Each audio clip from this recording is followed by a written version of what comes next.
Let's start by talking about smoke, and our incredibly visceral reaction to smoke. In Scotland, when people had traveled far away from their homeland in Scotland and returned by ship, they'd always know which neighborhood or territory of Scotland they were coming towards because they could smell their own local peat fires. Um, I can't think of anybody that doesn't have a visceral gut reaction to wood smoke burning. It's just part of our DNA. We're kind of hardwired to appreciate wood smoke, and it's really interesting to think about the word focus. The Latin root for that word is actually the meaning of it is actually hearth. So it means the hearth was the place where everybody was focused, the fire, the smoke, in times of old. And that was also probably where, a lot of our language was formed and stories were told. And so we really have our own remembrances of smoke. I can't think of anyone that doesn't. So it's fascinating to me that now these American single malt makers are using smoke instead of peat in this very thoughtful way to flavor their whiskeys and give an example of their regionality. And we're going to just start in Virginia. I like to start with Copper Fox Distillery in Virginia. Virginia is where I grew up. Obviously, there are a lot of cherry trees and fruit trees there. So we're going to start by talking about the properties of fruit tree wood smoke. Rick Wasmond is the founder of Copper Fox. And it's a really interesting story. When he was young, he was actually tasked with when they would go on family camping trips, he was actually the one that was tasked with finding the wood for the fires, cutting the wood for the fires, and then burning the fires. So he became fascinated with smoke at a really early age. And when he became older, he traveled. There's Rick. He traveled to Scotland and interned for Bowmore. And this is many, many, many years ago. Copper Fox has been uh, a distillery for about 25 years, almost a quarter of a century now. But when he was a young man, he traveled to Bowmore, as I said, to do an internship. And he was fascinated by how they used peat and the story of peat, and he wanted to do a deep dive into that. And also, he started to form these ideas, about something that didn't exist yet, which was basically a whiskey that could be made stateside and have a peat-like influence, but something that came directly from regional woods, which I think is a beautiful idea. Uh, he does the very first single malt that he came out with way before the category was given recognition by the Alcohol Tax, Tobacco and Trade Bureau. In 2024, he was making what he was calling American Single Malt way back when. And the very first whiskey, American Single Malt, that he came out with was called Wasman's, and it was smoked with apple and cherry wood. But the whiskey that I want to talk about in particular with you guys today is the whiskey that he does, American Single Malt whiskey smoked with peachwood. Now, if you think about peach, anybody can draw up memories instantly of how beautifully floral and fragrant peaches are. Um, Fruit trees in general give off the floral qualities and fragrances of the fruits that they produce themselves. But they're also a little on the lighter side in terms of smoke. So, what you really need to do if you're using fruit wood to smoke your whiskey is to do one of two things. You can blend it with stronger, harder woods so that it has a kind of a backbone, which will support the smoke when it comes out of the distillation process. Otherwise, it's just a little on the weaker side. So you want to have maybe an oak in there, a harder wood or a nut wood. But Rick did something really interesting with the Peachwood. He really doubled down on having a whiskey that was going to be infused mainly with peach flavor. And so what he does is he uses peachwood inside the barrel as a catalyst for maturation, if that makes sense. Yeah, yeah. No, I just wanted to confirm again that when you're driving wood smoke, into barley, which is in this case what the distillers that I'm talking about today are doing. Particularly if it's a fruit wood, you want another hardwood with it to smoke to back it up to give it some more backbone, so that when you're done with the distillation process, that won't just be a weak note of peach, but rather will be something much stronger that people can experience in the glass. So I'll just repeat what Rick is doing is really fascinating to me because he uses, I'm not sure if he uses chunks or chips or staves of some type in the barrels, but he does use peach wood in the barrels as a catalyst. So he's really doubled down on getting the most peach smoke flavor and peach flavor that he can in these beautiful whiskeys. I noticed that it's out of stock right now, and I can see why. It's such an unusual whiskey. I don't think I've ever heard or seen about something that is so double down on the peach flavor there. I can imagine that it has would be paired beautifully with like a mascarpone cheese or a speck or a prosciutto or something like that. And it's just very unusual. All the grains that they use, all the barley they use are grown locally by one farmer. They had their 6-row thoroughbred barley developed for them by Virginia Tech, and they floor malt their barley in the traditional style. So Rick has really made a dedicated effort to have control over every step of the process, which I think is a beautiful example of a craft distiller. I mean, kind of what that means. The wood is hand cut by local tree people where he gets his peach wood and cherry wood from. So he has his hands on every step of the process, and is just a great example of the kind of smoking techniques that I'm talking about, because you can instantly feel and appreciate the regionality of what he's trying to do there with the local trees at hand. And, this is somebody that thought for many, many years about something that wasn't in existence yet and made it happen by studying peat and the effects of peat smoke really carefully, and then moving into the study of fruit woods, which I think is super admirable. Obviously, their products are all non-chill filtered, and that's going to even deliver more of the natural oils from those beautiful stone fruits. So that's our first distiller who uses a fruit wood. We're gonna, oh, by the way, in case you guys do want to visit, he's both in Sperryville, which is right across the front gates from the Shenandoah National Park in Virginia, and also in Williamsburg, Virginia. So, oh, just one more note. He also does a rye, which has a sassafras, which is smoked over sassafras, which is really fascinating, and will actually do um, a sassafras smoked rye root beer float at one of their bars, which I think sounds amazing. So now we're going to I take a believe little. he also malts his own grains as well, or at least he used to, right? Yeah, I did. Yeah, yeah. I thank Eric. I did mention that at least up until very recently, as far as I know, he's had, done his own traditional floor malting. So all done locally and all representative of the region where he lives. Um, we're going to travel now to Long Island, closer to where I am in Brooklyn.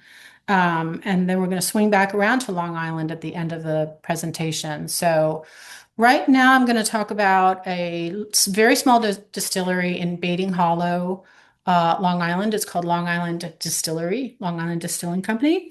And Eric, if you want to bring up the picture of the Pine Barrens whiskey. This is also a super innovative approach to making American single malt. There it is. Curious to know, for anyone that's in attendance, if you've tried this, please let me know. I'd be curious. I have not tried it myself. But there you can see the Pine Barrens Cherrywood Smoked Malt Single Malt Whiskey. Um, air, Rich Stabile is the founder and owner of Long Island Distillery, and he was a former electrical engineer. I'm always fascinated to know what people did before they started distilling, if that wasn't their only career, because it helps them to take the knowledge from their former careers and embed it into their process. And there's Rich right there. Rich knew, having grown up around the North Fork of Long Island, that it's had a long history of growing potatoes. If you've ever been out to the North Fork of Long Island, you'll know that it's absolutely covered with farms. And because of the history of growing potatoes in that area, his initial foray into distilling was making vodka, which makes perfect sense, right? The North Shore of Long Island has its own unique microclimate, which is pretty fascinating. And Rich was saying that, that part of Long Island actually has 15 to 20 longer growing days a year than Connecticut, which is only ten miles away. And that's because it's on the Gulf Stream hits the base of Long Island there. So things just grow beautifully in that part of Long Island. Rich branched out into making whiskeys and came up with a really fascinating idea, which was to make this Pine Barrens Cherrywood smoked American single malt. And it's made from English style of beer called barley wine. I don't know if there are any barley wine fans out there, but barley wine beer, it was originated in the 18th century and it's super boozy, really hoppy wine. I think it ends up being between 8 and 12%. Um, and he took that beer, he produced an English style barley wine, and then he distilled that and smoked the grain for the beer over cherry wood and then distilled that into what's in the small Mickey bottle that you see there, which is the Pine Barrens Cherrywood smoked malt. So it's got the beer itself already has a super complex maltiness to it. It's super velvety. It's known for having a very chewy, almost viscous mouthfeel to it. And so this is a super interesting approach to an American single malt smoked with cherry wood. Now, cherry, we don't have to tell anybody on this webinar what the flavors of cherries are. Um, the trees themselves have their origins in Asia, and they've been extensively by Corsair in Tennessee as well, cherry wood in their triple smoke whiskeys. One of which is the triple smoke Nashville whiskey also uses cherry wood. So I love his approach here. It's very innovative. It's very unusual. The thought of using a sort of a super hoppy, high proof beer that already had existing toffee and caramel flavors in it, and then smoking that with cherry wood, which is a super interesting idea. I wanted to take a little break here before we move on to our next distillers who are going to be Andalusia out in Texas. And then I'm going to follow that with a little story about Dale Bach in Arizona. I wanted to mention this book. If any of you have not read it, go grab yourself a copy of this book today. It's Firewater by Derek Bell. It is the Bible of smoking whiskeys. If you're familiar with Corsair in Tennessee, down there in Nashville, Tennessee, you'll know that Derek has smoked almost everything there is to smoke. There it is, and it's the Bible of learning how to smoke whiskeys. I think he and Matt Strickland, who Eric mentioned earlier, actually, this is hard to believe, but they actually sat down and created between 86 and 100 different whiskeys using different types of trees. And also, they didn't stop there. They also smoked grains over herbs and nuts. And so they just went crazy in the R&D department, and everything you would ever want to know about smoking whiskeys is in this book, along with a great deal of information about the woods themselves. Thank you for bringing that up. It's I had forgotten that Strickland started his career at Corsair, And Yeah. actually, the our judging was somewhat involved in that too, because when they were running through all of those samples, they were sending all of those in through the judging. So I remember hearing the stories of one year getting just some stuff which might not be the most tasty of things and Yeah. smoke on Y- smoke on smoke. But yes, y- it's Yeah. thank Yeah. you for Yeah. for bringing up that history. Y- It was definitely a yeah important Yeah, I time mean, in the craft still. they did, if you read the book, and everyone should, you see that there's a lot of types of woods they smoked whiskeys over, which were not good and were just way too strong. In particular, the citrus woods, they found really hard to work with and stuff like that. But I was amazed that they could actually smoke grains over herbs like sage and rosemary and things like that, which you also have to be a little careful of because then it turns into a more gin-like um, entity, which is something to watch out for. Let's go now to Andalusia in the beautiful hill country of Texas, where mesquite is a shrub that is native. It's native to the southwestern states, and imparts distinct flavors, which, when they burn, mesquite has been used in American barbecue traditions. Um, for a very long time. If any of you have ever been out to the southwestern part of the United States, you'll know that a very important part of their culinary pathways, and also unbelievably is used to make furniture, which we'll talk about when we visit Del Bac in a little bit. But there are essentially three different species of mesquite. One is velvet, which grows predominantly in New Mexico. And then you've got the honey, which grows in Texas. That's what Andalusia here grows. They love that particular mesquite because it imparts aromas that are less medicinal, and iodine than that of the other species. And so, in other words, they don't want it to taste like a peated whiskey, although they do peated whiskeys. They have a whiskey that I'm particularly fond of called Andalusia Striker, which does not use peat. It uses a really fascinating balance of oak and applewood and mesquite. So, if you remember when I was talking before about how fruit woods are a little lighter and they need to be paired with harder woods, and stronger smelling woods, to for the fruit to come out in the balance after distilling. But what they've done here is really interesting because blending is a super important part when you're using smoke for the reasons that I just talked about. You're going to have to you want to make sure that the blend is absolutely right. And what they wanted to achieve here, I think they've achieved in spades. They really wanted to have a whiskey that would go well with barbecue. So that mixture of, I think it's 50% oak, 30% applewood, and 20% mesquite goes into the Andalusia Striker.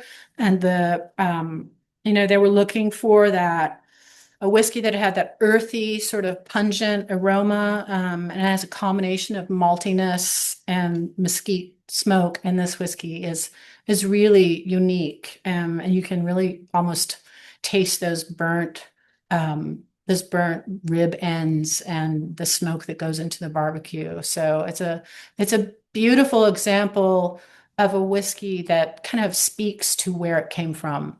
Um, I sometimes I hesitate to use the word terroir about whiskey, but I think if anywhere terroir applies to whiskey, it's going to apply to these regionally smoked whiskeys, which pick up on the beautiful smoke that people just have a gut feeling about when they smell it. Um, this is how they smoke their barley. This is their smokehouse. Their firebox is distance from the smokehouse to cool the smoke. They don't want to deactivate enzymes with higher temperatures, and so their smokehouse never gets above 100 degrees Fahrenheit, and they have their malt trays with screen bottoms on them that you see there. So that's to increase the smoke exposure from both sides. And they rake hills and valleys into the malt to maximize the exposed surface area. So it looks like there's a interesting bakery project going on there, but that's actually their smokehouse malt for the Andalusia Striker. So we're going to travel to Arizona now to talk about co-founder of Del Bach, Whiskey Del Bach, Stephen Paul. Here we have another story, right, of an American distiller that loved peated whiskey, but wanted to do something more with peated whiskey that would reflect their surroundings and that would reflect the land around them. And very much like Rick Wasmond, uh, Stephen Paul went to Scotland on the suggestion of his wife, actually, when they were sitting around on their back porch one night, making barbecue and drinking scotch, and going, why can't we make a whiskey that has this evocative aspect that Peat does? And it was his wife that suggested, why don't we use something local like mesquite to smoke the grain? But he took a trip over to Scotland, excuse me. I believe he also did some kind of internship there. Rick Wasman, of course, interned at Bowmore, and Stephen Paul ended up over at, I believe it was Bruichladdich, and to study, to take a deep dive into peat. The Del Bach Dorado is really what I'm going to be talking about here for the most part. Stephen says, he wasn't into the super heavily peated scotches. He liked the lighter peated scotches. He didn't like the medicinal iodine notes of the peat. And he'll say, I'm just reading his quote. He says, "I know there are millions of people around the world who love that, but that he was happy to find that mesquite is much softer on the palate." And that, in fact, their motto over at Del Bach is mesquited, not peated, which I think is pretty cool. And their single malts, you know, succeed, I think, in my mind, 100% in evoking the Sonoran desert that surrounds them, the character of a desert campfire. Or as he would say, he used to walk through his desert neighborhood on a winter's night, and people are burning mesquite, and it just gives you this feeling of great joy because you feel connected with the land. And I think he's really again achieved this interesting way of bringing out the terroir of the Sonoran Desert in his smoked whiskey here, which uses, I believe, 100% malted barley, of course, which is one of the core tenets of American Single Malt, but it's all smoked over mesquite. Now interesting, going back to what distillers do if they have careers prior, he had a furniture company called Arroyo Furniture Company. He was a furniture builder for 30 years, which makes perfect sense when you think about the sense of proportion and balance and design that you're constantly thinking about when you're making furniture. And he applied that beautiful knowledge to his Del Bach Dorado whiskey, which I hope you can try. It's absolutely beautiful. If any of you are interested in taking a super deep dive into the technicalities and the production capabilities of either of these two distilleries, I'm going to be taking a little bit more time to do that in my seminar on American Single Malt Whiskey coming up in April. So you can always contact me after this webinar about attending that. Any questions before I go on? Eric, are you there? I don't I don't see any in the chat currently. Okay. So let's move back to Long Island, to Matchbook Distillery in the North Fork of Long Island.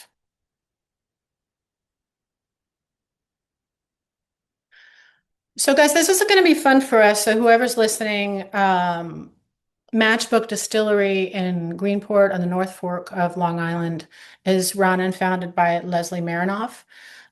In my estimation, my humble estimation, she is one of the most innovative distillers out there today. I was first blown away by a product that she makes called Late Embers, which is roasted sunchoke spirit, which is just absolutely beautiful and amazing. So Leslie, what she does is great because because she lives in farm country, she has great relationships with all the farmers around her, whether they be blackberry farmers or strawberry farmers, or they're doing something with sunchokes or anything that they have. If they have extra materials, she just said, bring them on over to me, and she makes a beautiful spirit out of it. In the case of these sunchokes that you see here, she took, I mean, who knows how many, but I think hundreds of pounds of sunchokes and then dumped them in a big fire pit and smoked them and then turned them into this exquisite spirit. So she's really talented at doing that, and makes a wide variety of super interesting spirits. She also loves, there she is smoking the looks like that those are the sunchokes there. She also loves peated single malt, and at one point took a super deep dive into the category. And she really fell in love with her first love was Peat Monster, the Ardbeg Peat Monster, and so she went on a really deep dive into really examining what peat is and how it affects whiskey. And she loved the fact that the Islay whiskeys, they drew on these ancient peat bogs that were full of seaweed and iodine-rich plant life. So she realized that after doing a lot of research, there was a seaweed called dulse, Dulse, which I think there we have a picture of it there. Beautiful red dulse, which turns a little maroon looking. You have to remember again, she's right on the Atlantic coast here. And so there's not only ocean influence and salt influence in her barrels, but there's seaweed available there. And so she found out that the dulse acts as a shelter and sustenance for sea creatures, which fits into her philosophy of sustainability. And so she thought, why can't I use a seaweed smoked component in my single malt? And she sort of got this idea because the first time she did a smoked whiskey, I think it was with Palo Santo. So this is going into a really unusual area of smoking something, making a spirit out of something. I believe it was called Bad Saint. So that's the name of her Palo Santo smoked whiskey. Palo Santo is it's an aromatic tree, native to South America. And she ended up making a fantastic whiskey out of Palo Santo smoked grain. But eventually her source for that ran out. To be able to smoke a Palo Santo tree, I think the tree has to be 3 years old. So her sources ran out. She was waiting again for this person to get more Palo Santo. And so in the meantime, she went to her maltster. Her maltster is named Blue Ox. And as I said, she was waiting for years for a new supply of Palo Santo. And the maltster said, hey, do you have any other ideas? This maltster was really interested and supportive about kind of out of the box ideas of how to smoke malt. And so when Leslie brought up the Dulce idea, she and Blue Ox Malt House went into full R&D mode. And they were both looking to achieve this really iodine rich, again, salty and rich phenolic flavors that were similar to Islay whiskeys, which frankly is something that I've been looking for forever because I'm a big lover of peaty, smoky whiskeys as well. So the thought of using a seaweed in this manner to me is really fascinating. So it's very funny. She talks about at first they were They actually tried ripping dehydrated seaweed and laying it over the malt on top of coals, but the seaweed burned up and smoked too fast. So then they started experimenting with pelletizing the seaweed. Nowadays, we don't have to be so scared about pelletizing things because I believe they make pellets without binder fillers. And so that way, there was a much slower unfurling of the iodine and the phenolics in the seaweed. They hammer milled the grain into a fine flour, and then it's fermented and distilled on the grain, like everything she does there. I think they ferment and distill on the grain, and is double distilled in copper pots. She uses two different fermentations for a week, different use fermentations, one warmer than the other to make this beautiful product, which, by the way, is not out yet. It's not bottled yet. It's brand new. It just went from being a new make, which I had the pleasure of trying. It's absolutely phenomenal. It knocked my socks off right away, coming off the still. It's like being on the beach and drinking the oyster juice right out of a shell. It has all of that going for it, and a sweet smokiness to it. So really brilliant. And it's resting now. She's hoping for a 2026 release for that, and then says that she's super ecstatic about the barrels she has tried so far. And she, talks about how it has this beautiful, salty, and savory umami flavor that she was looking for. So we're all rooting for her there. I would like to, Eric, I'd like to reach out to the participants and let them know that this bottle has not been named. So we have a really interesting opportunity here that I already discussed this with her. If the participants would like to offer some ideas for a name for this very first ever American single malt seaweed smoked whiskey. As you can see, this is an example of the kind of names that she likes. Every bottle has a different label. She does Land of Muses gin, Blind Duck Blackberry Brandy, Coastal Ghosts Botanical Brandy, and of course the Late Embers Sunchoke. So I think we should tap the participants for some interesting names for this, because here we have this absolutely brand new first time ever whiskey being made that's not named and is resting as we speak. So Eric, if anyone wants to has some cool ideas, let's hear them.